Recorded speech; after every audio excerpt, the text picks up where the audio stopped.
Hello and welcome back to Digital Assets Daily. Good morning, good afternoon, or good evening, wherever you are in your corner of the world.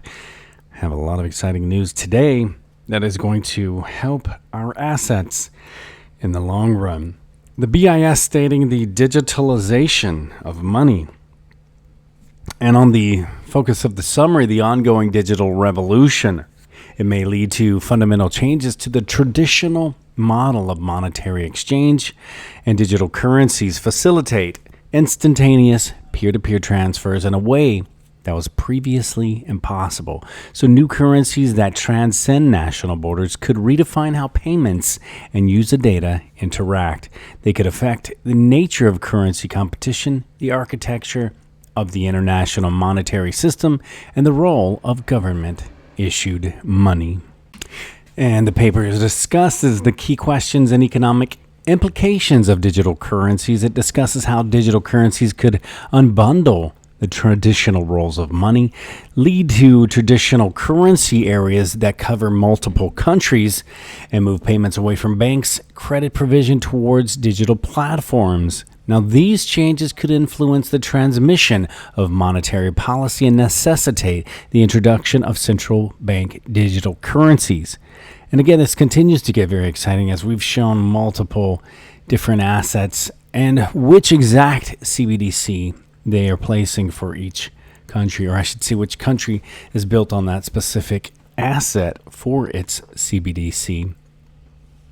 So the first digital currencies will unbundle the traditional functions served by money, i.e. store of value, medium of exchange, and unit of account, creating fiercer competition among currencies. Second, digital money issuers will try to differentiate their products, i.e. currency, by rebundling monetary functions and e.g. data gathering and social networking services. In combination with digital connectedness, new currencies could lead to digital currency areas linking the currency to the use of a particular digital network rather than to a specific country. Now, this raises the risk of digital dollarization, in which the national currency is supplanted by the currency of a systemically important digital platform.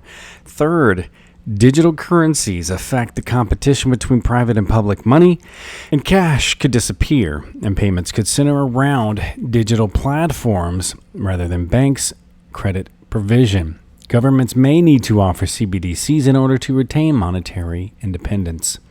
Now, that's very exciting because we've discussed this a great deal to a great extent over the past few years, in the sense of all of the definitions they're describing, or I should say the descriptions that they're using to describe what is to come and which assets are the best for that.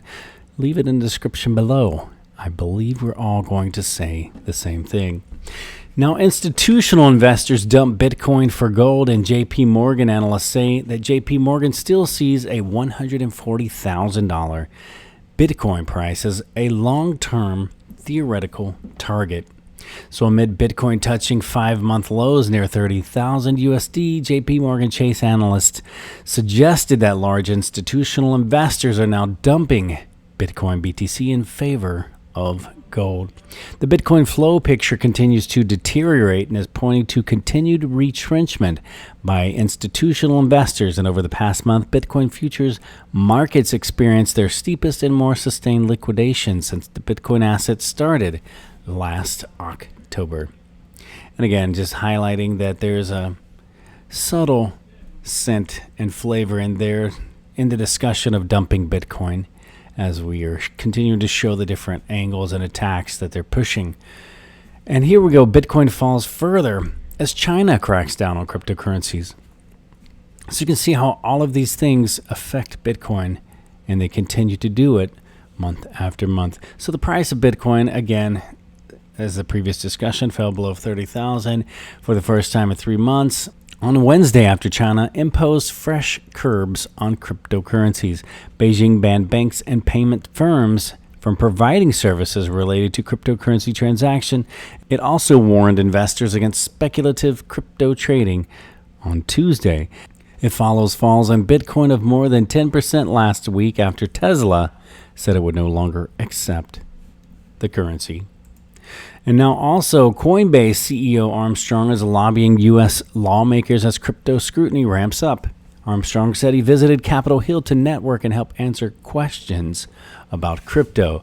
So his week recapped with a mingling of U.S. lawmakers in the nation's capital in a 21-tweet thread on Friday, complete with a couple of selfies, and with the Speaker of the House, Nancy Pelosi, and former Speaker Paul Ryan, now a partner at Boston Private Equity Investment from Solomir Capital. And it states, I spent most of the week in D.C. meeting with members of Congress and heads of various federal agencies, Armstrong tweeted.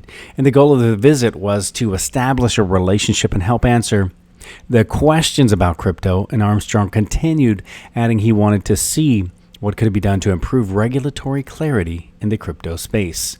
And we do need regulatory clarity for certain. That would spread the wings for Ripple and allow XRP to fly. So crypto firm Circle also nabbed the PayPal Novi veteran to lead compliance. Circle Internet Financial, the global financial technology firm that's a principal developer of the USD coin stablecoin, is continuing the C-suite hiring spree with the appointment of Mandeep Walia as Chief Compliance and Risk Officer. Walia was most recently the Chief Compliance Officer for Facebook Financial's Novi.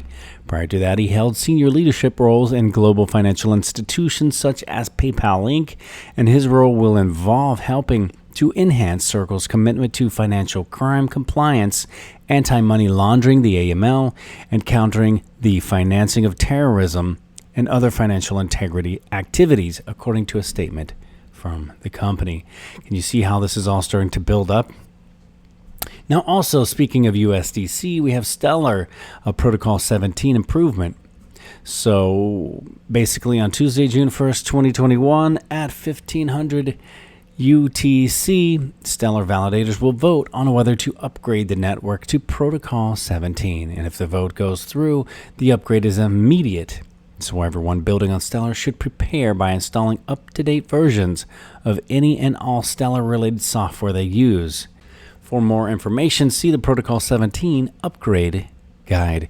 And the description below will hold all of the links to everything we're discussing now. And if you're not sure where to find it, just pull up this article and click the link right there.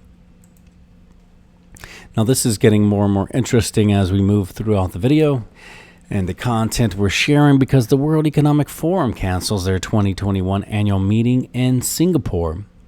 The World Economic Forum has canceled its annual meeting and the Blue Ribbon event for the global elite to discuss the world's problems, due to be held in Singapore this year, the organizers said on Monday. So that's very interesting as well.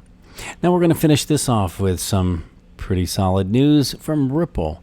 And Ripple announced partnership with Egypt's largest bank. So the National Bank of Egypt has joined the RippleNet network. And distributed ledger technology provider Ripple is ramping up its presence in the MENA region. And the San Francisco-based company has linked a partnership with the National Bank of Egypt, the company announced Wednesday. The country's biggest banking institution in terms of assets, which was founded back in 1898, will now be able to facilitate remittance inflows from the UAE, the United Arab Emirates, through Lulu International Exchange. And Egypt ranks as the sixth largest remittance recipient in the world, with overseas workers sending home an estimated $24.4 billion USD last year. And guys, remember, this is not financial advice. It's for entertainment purposes only.